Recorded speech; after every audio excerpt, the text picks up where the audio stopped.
Welcome to Two Cent. I'm your host, Stickity Steve, and I'm honored to be here with my man, Fred Hampton Jr. For those who don't know who you are and what you do, let them know something. Right on, brother. Revolutionary appreciation for having me on with you today. Chairman Fred Hampton Jr., international chairman of an organization called POCC. It's the Prisoners of Conscience Committee, otherwise known as POC. A lot of people refer us to us. We are the ideological cubs of the Black Panther Party. To put it to you basically in a nutshell, or better yet, a jail cell, we servants of the people. Tell us a little bit about your father. Well, Chairman Fred, who was assassinated by the United States government December 4th of 1969, along with his comrade, Defense Captain Mark Clark, was targeted by the FBI at the age of 14 years old, which they had seen his organizing capabilities when he took on such feats as organizing the junior NAACP from about 7 to 300 members in about 7.5 months' time. At the age of 19, he became the deputy chair for the Illinois chapter of the Black Panther Party, in which under his leadership, Illinois grew to have the largest chapter. Many of the programs such as the free breakfast programs had thrived to a point in Chicago. They had fed a minimum of 3,500 children a week. And in a lot of other campaigns, a lot of people give credit to forces such as Reverend Jesse Jackson was actually Chairman Fred, who organized the original, the real deal Rainbow Coalition, when he brought such groups as the Young Patriots, the Young Lords, and many of what we refer to as the unpoliticized street tribes. That's a term we use as opposed to referring to them as gangs. Chairman Fred brought these brothers and sisters to some point of unity that they engaged in the struggle. And these are just some of the feats that, he as well as his respective organization was responsible for doing. And we are going to have to fight, we're going to have to struggle, we're going to have to struggle relentlessly to bring about some peace, because the people that we're asking for peace, they're a bunch of megalomaniac warmongers, and they don't even understand what peace means. And we've got to fight them, we've got to struggle with them to make them understand what peace means. And it's hard to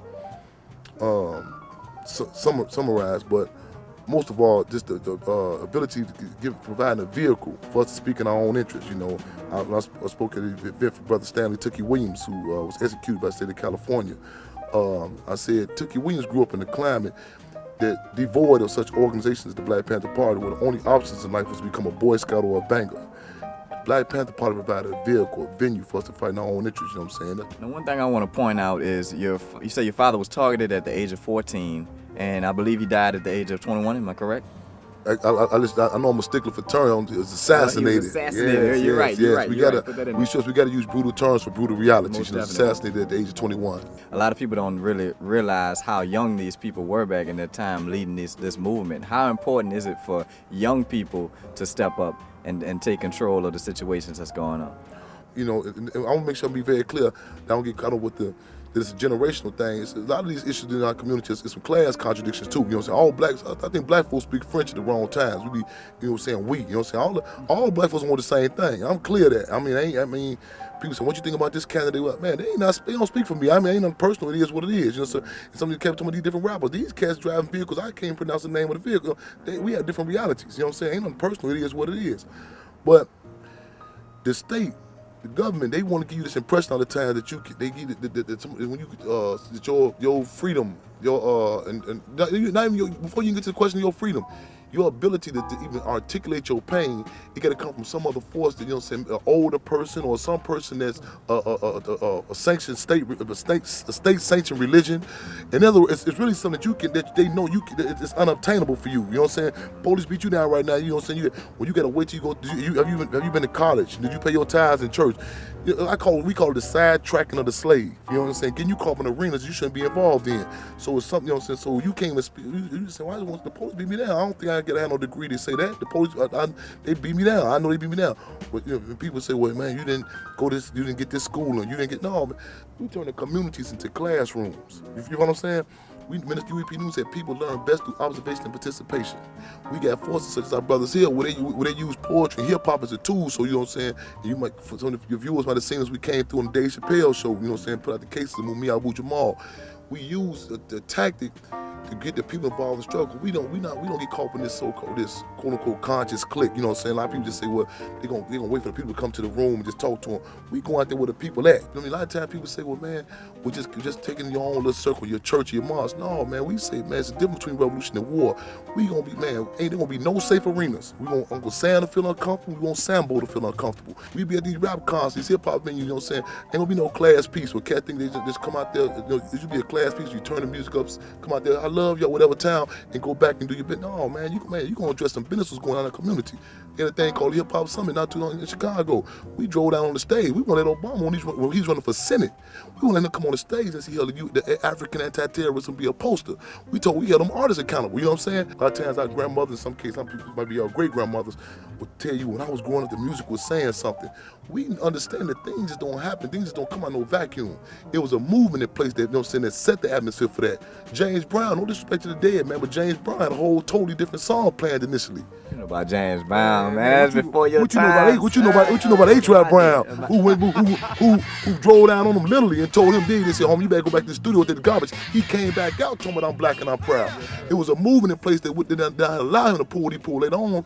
It was a movement in place that made the climate conducive for Marvin Gaye to go against Barry Gordy and the Italian gangsters who really ran Motown Records, contrary to what they done told y'all, and say, I'm gonna put this song out, what's going on, whether you like it or not. It was a movement in place that affected every aspect of our lives, even down to relationships. You know what I'm saying? It wasn't cool to refer to sisters as bitches. You know what I'm saying? We grow up thinking the way of the world, dogs supposed to chase cats and cats supposed to chase mice, black folks supposed to be, you know, we think this shit normal. You know, white folks say today was a good day, that meant that the stock markets was good.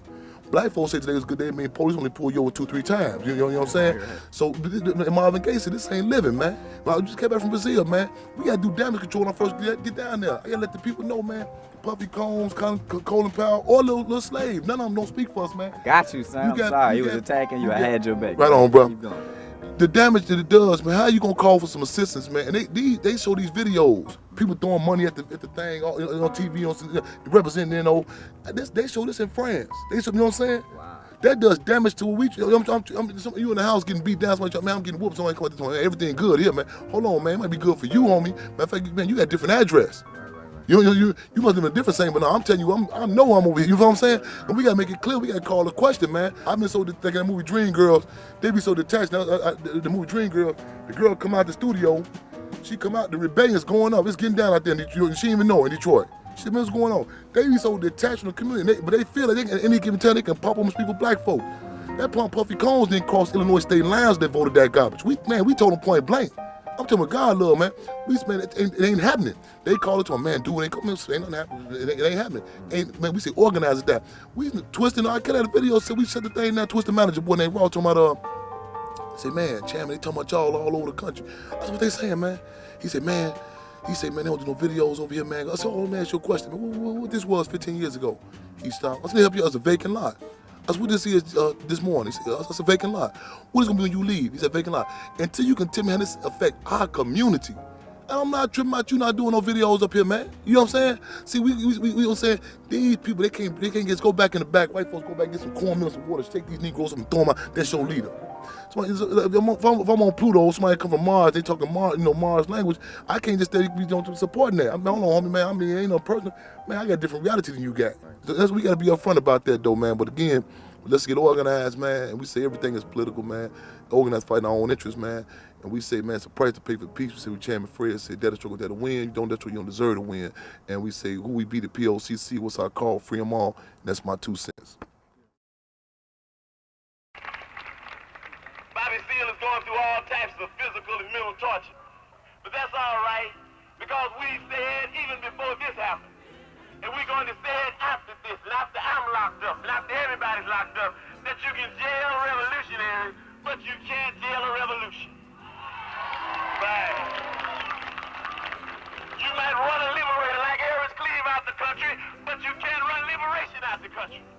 You might murder a freedom fighter like Bobby Hutton, but you can't murder freedom fighting. And if you do, you come up with answers that don't answer, explanations that don't explain. You come up with conclusions that don't conclude. And you come up with people that you thought to be